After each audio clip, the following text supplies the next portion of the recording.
सो hi everyone. तो students, आज की इस छोटे से सेशन में हम डिस्कस करने जा रहे हैं एक कंफ्यूजिंग नाउन का कॉन्सेप्ट, जो कि बहुत इंपॉर्टेंट है। कंफ्यूजिंग नाउन्स के जब हम नाउन चैप्टर को पढ़ते हैं तो इसका जो सारा जो कॉन्सेप्ट है, सारा जो फंडा है, वो मेनली इसका जो एट्रीब्यूट है नाउन का, वो है कंफ्यूजिंग नाउन के ऊपर बेस्ड, राइट। तो उससे रिलेटेड एक बड़ा इंपॉर्टेंट और थोड़ा हाई लेवल का एक सेंटेंस है। स्पॉट द एरर का एक क्वेश्चन है। Statement saying two summons have been issued by the court but you have not turned up yet। अब ये एक छोटी सी फ्रेज का यहाँ पे यूज कर रहा है student, turn up, right. Turn के ऊपर बहुत सारी फ्रेजल वर्ब्स बनती हैं। टर्न अप होता है, टर्न डाउन होता है। इसका भी मैंने पोस्ट में क्वेश्चन डाला था, राइट। टर्न टर्न आउट भी होता है। टर्न डाउन का मीनिंग होता है रिफ्यूज करना, राइट। टर्न आउट का मीनिंग होता है सिद्ध होना। She turn out to be my best friend. जैसे आपकी कोई फ्रेंड बनती है, राइट, या कोई आपका फ्रेंड बनता है और बाद में आपका बहुत अच्छा क्लोज फ्रेंडशिप हो जाती है, तो आप बोलते हो कि यार ये तो मेरा बड़ा अच्छा फ्रेंड साबित हुआ, सिद्ध हुआ। तो टर्न आउट वहां पे हम यूज करते हैं। यहाँ पे टर्न अप का मीनिंग है प्रेजेंट होना। और समन्स का मीनिंग क्या होता है? समन्स का मीनिंग होता है जो लीगल नोटिस होता है। जैसे लीगल नोटिस समन्स घर पे आते हैं, है ना, मतलब समन इशू किए जाते हैं कोर्ट के द्वारा। तो यही बोल रहा है, two summons have been issued by the court but you haven't turned up yet, right. इस एक वाक्य के अंदर बहुत सारे कॉन्सेप्ट्स हैं। एक फ्रेजल वर्ब है जिसका मीनिंग मैंने आपको बता दिया, प्रेजेंट होना। अब ये जो यट वर्ड होता है, ये प्रेजेंट परफेक्ट टेंस के साथ यूज किया जाता है, इसलिए यहाँ पे हैव नॉट के साथ थर्ड फॉर्म आ रही है। और यट और एज यट दो ऐसे वर्ड्स होते हैं जो हमेशा ही नेगेटिव वाक्य में यूज होते हैं। दैट्स वाई यहाँ पे ये भी नेगेटिव चल रहा है। तो हमारा डी पार्ट तो बिल्कुल करेक्ट है, इसमें कोई एरर नहीं है, राइट। अब बच्चा क्या सोचेगा? Two summons. अब यहाँ पे देखो, आप वर्ब देख रहे हो कि हैव बीन लग रहा है। आपको टेंस आते होंगे students. Have been issued a passive state में सेंटेंस गोइंग ऑन है, राइट।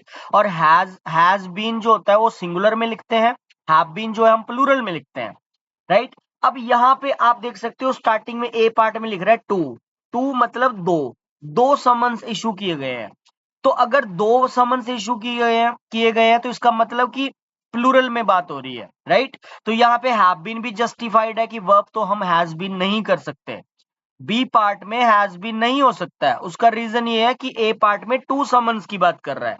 जैसे मैंने इसका एक एग्जांपल अगली स्लाइड पे दिया है। अगर आपको पेपर में आ जाए two boys are playing chess या two boys is playing chess, तो आप बोलोगे सर आर आएगा, इज थोड़ी आएगा, क्योंकि यहाँ पे दो लड़के खेल रहे हैं। दो बॉयज अगर चेस खेल रहे हैं तो इसका मतलब हमारा जो सब्जेक्ट है ये प्लूरल है, राइट। अगर सब्जेक्ट हमारा प्लूरल है तो ऑब्वियस है इसके साथ हम आर लिखेंगे, इस तो नहीं लिखेंगे। इसीलिए इस सेंटेंस में अगर टू समन्स की बात हो रही है तो ऑब्वियस है बी पार्ट में हैव बीन ही रहेगा, हैज बीन नहीं आ सकता। तो फिर वही एरर कहां पे है? अब इन जनरल ये आप बोलोगे सर ये लेफ्ट टू राइट क्या लिखा हुआ है? एरर, स्पॉटिंग एरर में क्या होता है, जो बेसिक जो रूल चलता है, जनरल रूल चलता है, ऐसे जब आगे को सेंटेंस होता है तो हम लेफ्ट टू राइट एरर निकालते हैं। ऐसा कुछ पढ़ाया जाता है कि भाई एक लेफ्ट टू राइट एरर निकलता है। अगर मान लो ये ए पार्ट है और ये अगला हमारा बी पार्ट है, राइट, तो हम आगे को एरर निकालेंगे, पीछे को नहीं हटते, मतलब ऐसे बैक नहीं हटते हम पीछे को। लेकिन ये रूल यहाँ पे फेल होता है sometimes. Left to right rule जो अप्लाई नहीं हो पाता है, ये तब अप्लाई नहीं होगा जब हमारा सब्जेक्ट ही गलत लिखा हो। मान लो पेपर में आपको आ जाए ही गो आएगा या गोज आएगा, तो क्या आप ही की जगह दे करके आओगे या फिर आप आगे गोज का आंसर करोगे? तो आप बोलोगे सर हम ही का दे क्यों करेंगे, हम लेफ्ट टू राइट आगे को चलेंगे ना, तो हम गो थोड़ी लिखेंगे, हम गोज करके आएंगे।